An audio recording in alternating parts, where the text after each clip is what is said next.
Are you ready for another? It is First Chapter Fridays with Miss Valine here, your CCMS media specialist, back with another brand new book straight off, well, not even the shelves, it hasn't even gone to the shelves yet, straight off of my desk into your computer so you can see if you will enjoy and then check out this awesome book called Goldeline by Jimmy Cajoleas. From the back, this is how you do magic. I realize you read the stories in everything. You speak the stories of the world. The inside book jacket.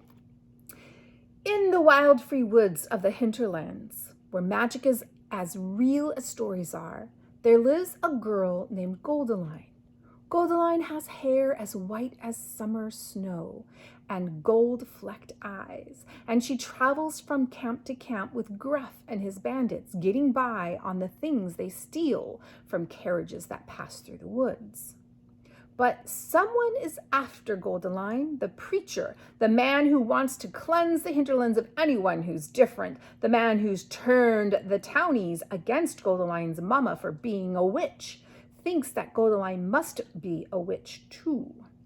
Now Goldeline will have to summon all the courage and magic she got from her mama to escape the preacher, save her friends, and maybe, if she's lucky, find a place to call home. Goldeline.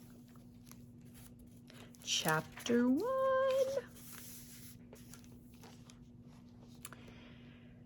After the job, when it's all over, when Gruff lets me climb on the shoulders till I'm way high up in the leaves and the reds and greens and oranges, all the pretty colors, only then do I get to take off the cloak.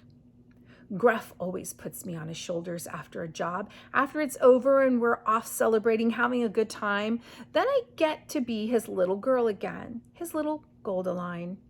But I got to wear the cloak till then. I wait in the tree line, hiding just a little off from the road. The woods are still and quiet, not a bird or squirrel in sight. Like the trees know something's going to happen, like the whole woods are waiting for it. Gruff and his men hide deeper in the trees, painted up and ready with their knives and hooks and swords, same as they've been all morning.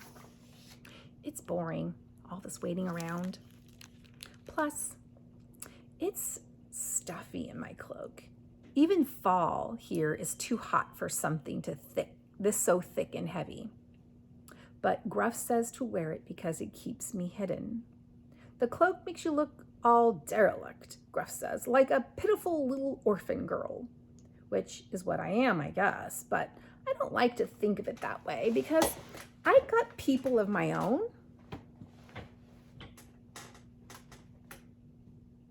I got Gruff and his boys, the wild and free woods. I'm no orphan. I'm a bandit.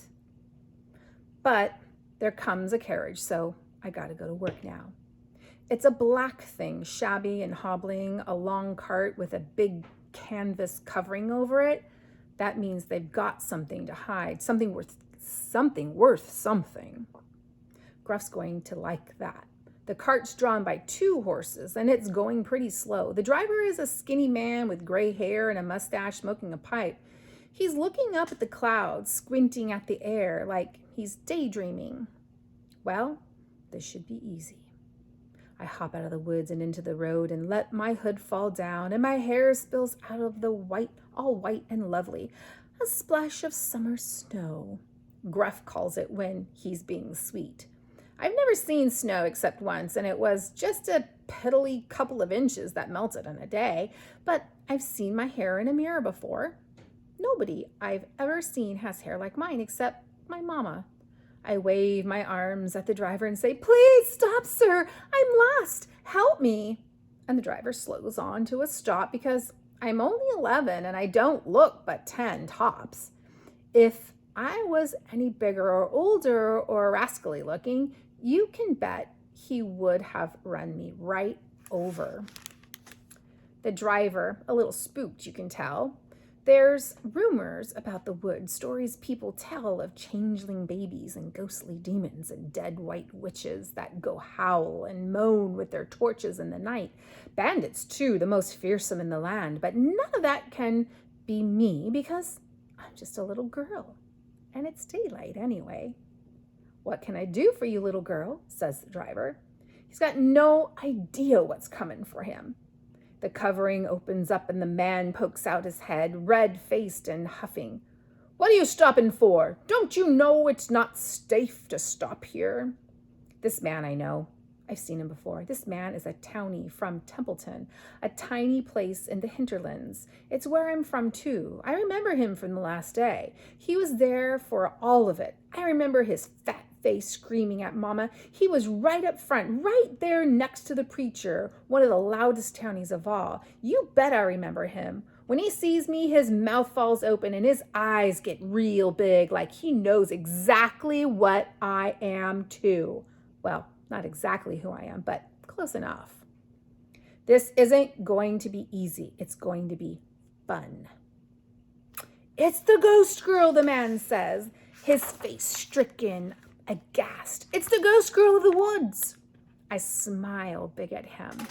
Gruff and the boys burst from the wilderness, some with their faces smeared with blackberry juice and some with bags on their heads that have eye slits and mouth holes outlined in red. They got knives and hooks and swords, and they have rags soaked in the tea I brewed for them, made from the forgetting herbs, the only bit of magic Mama ever taught me.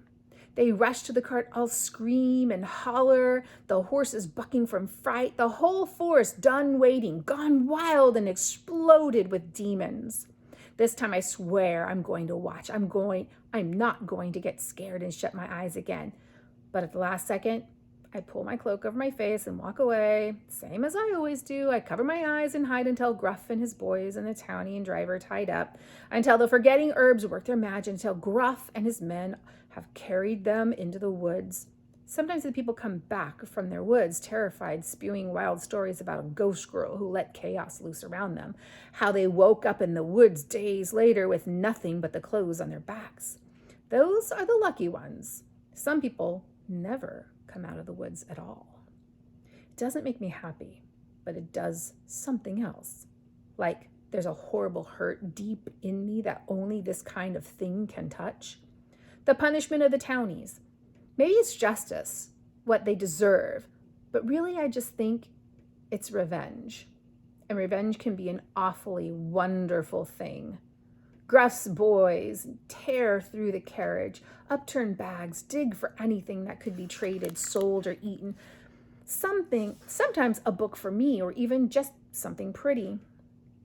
Hey, Gruff, says one of the Gruff boys. His name's Pew, and he's old and scraggly and only got one eye. Pew doesn't like me much, which is fine by me because I think he's the closest thing to wicked we got. Still, Gruff trusts him, so I guess I got to also. You want to take a guess as to what all these barrels are full of? I'd wager it's nothing less than the Northern Vineyard's finest, said Gruff. A quality drink indeed, illegal too, seeing as how the preacher done banned this stuff. He wipes some of the scary off of his face till he looks a bit more like my own Gruff, tall and dashing like a bandit king from a fairy story. He's 40-ish maybe, with his hair going a little in the front and pulling into a long ponytail in the back. He's got a little bit of a gut too. But his mustache is long and elegant, and his forehead looks noble, his eyes laughing under the thick black eyebrows. Best to let me check it myself, says Gruff. Wouldn't want one of my boys getting himself poisoned. Gruff takes his knife and stabs it at the top of one of the barrels. He cups a hand in the rich dark purple of it and brings it up to his lips. Then he spits it out and makes a sick face. Chuck it, he says. It's gone bad. You gotta be kidding me, says Pew. You'd think we get a break now and then, just a little something to sip out in these woods where it's so dull, says sweet Lebo, wiping sweat off of his forehead. Don't nothing ever go right for us, says Mince, whose dad was a butcher. He robbed half of our knives from this pop's shop back in Templeton. Luck of the bandit.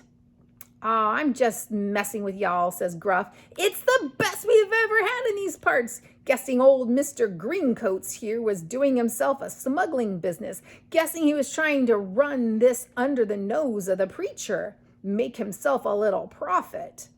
Gruff cuffs another handful of the dark purple and slurps it like a dog.